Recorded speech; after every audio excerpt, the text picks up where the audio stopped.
पृथ्वी शॉ त्याचाही थोडासा आता of the form of the IPL because of his some incidences जे झाले.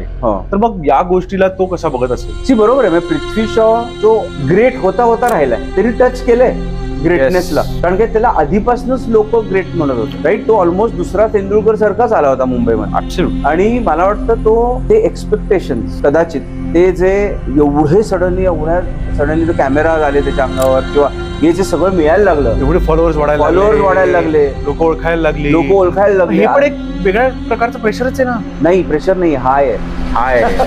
प्रेशर नाहीये, हाय आहे ते, राईट. की अरे मला हे सगळं मिळालंय, किंग झालोय, आता काय पुढचं वाटचाल तर होणारच आहे. आणि जरी तो एफर्ट घेत असेल, हा जो आपण जे म्हणतो ना ग्राउंडेड राहणं म्हणजे काय, की हे सगळं टेम्पररी आहे, हे सगळं माया आहे, हे नवे सत्य नाहीये, हे आज आहे उद्या नाहीये. आणि जेव्हा मनामध्ये हाय फील होतं, you got easy access to brands, easy access to other things, right.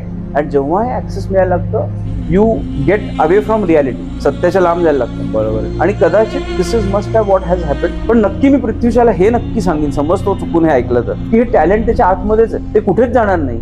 त्याची ॲबिलिटी तर कुठेच जाणार नाहीये, त्याचा एक्सपिरियन्स त्याच्या गेम मधला कुठेच जाणार नाहीये.